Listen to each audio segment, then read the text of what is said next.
ఆయన పట్టణపు పునాది పరిశుద్ధ పర్వతముల మీద వేయబడి ఉన్నది. ఇప్పుడు పరిశుద్ధ స్థలము మీద పునాది వేయబడడం వేరు, పరిశుద్ధ పర్వతం మీద పునాది వేయబడ్డం. పరిశుద్ధ పర్వతం అంటే దాని క్యారెక్టర్ ఏంటి? పర్వతం క్యారెక్టర్ ఏంటి? దేవర్. కానీ ప్రభు అంటారు, పర్వతములు కదిలిపోయినా, మెట్టలు తత్తరిల్లిన, ఆ మాట చూడండి ఎంత చక్కగా. 54:10 తొలగిపోయినను పర్వతాలు తొలగిపోతాయా? పర్వతాలు తొలగిపోతాయా? మెట్టలు తత్తరిల్లినను నా కృప నిన్ను విడిచిపోదు, సమాధాన విషయమైన నా నిబంధన తొలగిపోదు అని నీ యందు జాలిపడు యెహోవా. దాన్ని ఇంకొక రకంగా ఎలా ఆలోచించవచ్చు అంటే, పర్వతాలు తొలగిపోని, మెట్టలు తత్తరిల్లనే, అయినా కానీ నేను నీ మీద జాలి పడుతున్నాను. పర్వతాలు తొలగిపోని, మెట్టలు తత్తరిల్లని, నీ విషయమైన నా పర్పస్, నీ విషయమైన నా ఉద్దేశం, నీ విషయమైన నా చిత్తం అది తొలగిపోదు, తొలగిపోకుండా ఉంటుంది. ప్లస్ అదే అట్ ద సేమ్ టైంలో నీ మీద నా జాలి కూడా అలాగనే ఉంటుంది. ఎందుకనంటే 87:1 మన పునాదులు అక్కడ స్థాపించబడ్డాయి. మన పునాది పరిశుద్ధ పర్వతము మీద వేయబడి ఉన్నది. ఇంకొక మాట ఇందాక చెప్పుకున్నాను కదా, 5 ప్రతి జనము దానిలోనే జన్మించేననియో సర్వోన్నతుడు తానే దాన్ని ఎలా స్థిరపరిచాడు? సర్వోన్నతుడు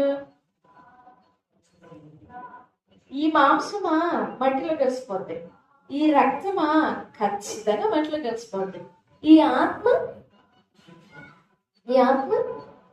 దేనిలో కలిసిపోలేదు, కలిస్తే కాయంలోనే కలవాలి.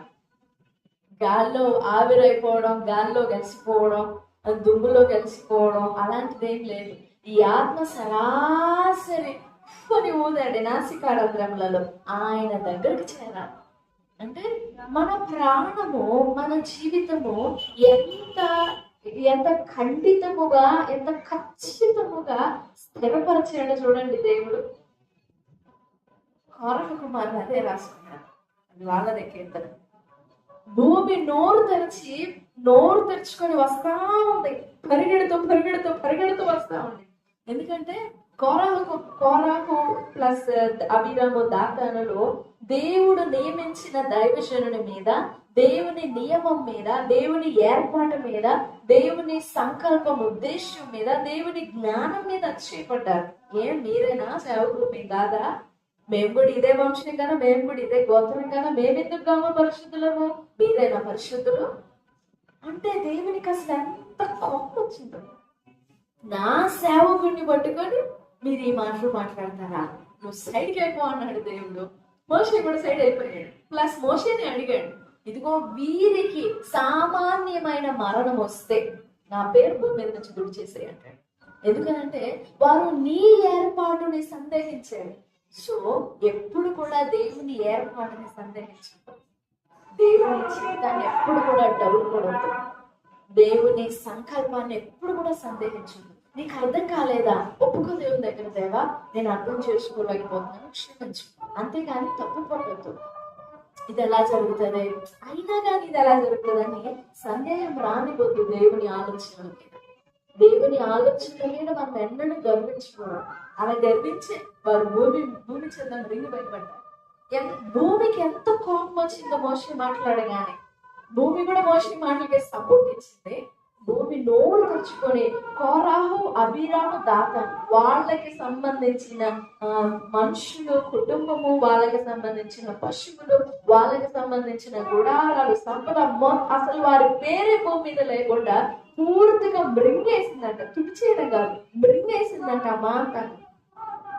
అలా మృంగుకుంటూ ఈ కోరహ కుమారులు వెంబడి వస్తూ ఉంటే వారు వెంటనే మనకి ఎలాగొచ్చిందో ఆలోచన, పరిగెత్తారు బలిపీఠం దగ్గరికి పరిగెత్తిపోయి అట్లా కొమ్ములు కొట్టుకున్నారంట. అంతే, ఆ గడప దగ్గరే, బయట గడప దగ్గరే భూమి నోరు తెరచడం ఆపేసింది. మామూలే, నార్మల్ అయిపోయింది. ఇది ఎంత భయంకరమైన సన్నివేశం ఆలోచించండి. ఒకటికని కాదులేండి ఇది కదా, అంత భయంకరము. ఆ టైంలో అంత క్విక్గా దేవుని వైపు మళ్ళుకోవాలని ఆలోచన వచ్చింది చూడండి వాళ్ళకి. అది గ్రేట్. సాధారణంగా ఆ టైంలో మనం దేవుని వైపు చూడలేము. టక్కున మనకు వచ్చే ఆలోచనలు వేరే వేరేగా ఉంటాయి. కానీ వాళ్ళకి ఆలోచన వచ్చింది నడుగు వచ్చి బలిపెట్ట కొమ్మలు పట్టుకున్నారు. అంతే, రక్షించబడ్డారు. వాళ్ళు అంటున్నారు, భూమి నోరు తెరిస్తే ఏంటి, మా ప్రాణాలు నీ అరచేతుల్లో పునాదులు వేయబడ్డాయి, మేము కదిలించబడము, మేము తొట్టిల్లము, మేము స్థిరపడ్డాము అని వాళ్ళు రాసుకున్న కీర్తనలు ఇవన్నీ కూడా వాళ్ళ ప్రాణ రక్షణకు గుర్తుగా, స్థుతికి గుర్తుగా, కృతజ్ఞతకు గుర్తుగా రాసుకున్న కీర్తనలు. మంచిది, దేవునికి స్తోత్రం.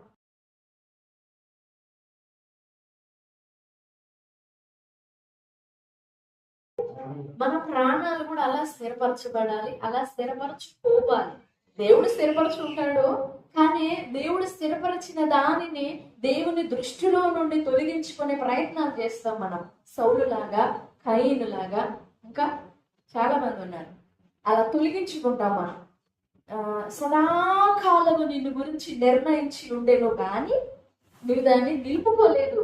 సౌలుని గురించి నిలుపుకోవాలి మనం. మన ప్రాణము, మన జీవితము సర్వముగా సదాకాలమునకు ఆయన గుండెల్లో, ఆయన ఉనికిలోనే స్థిరపరచబడి ఉండునట్లు కాపాడుకోవాలి.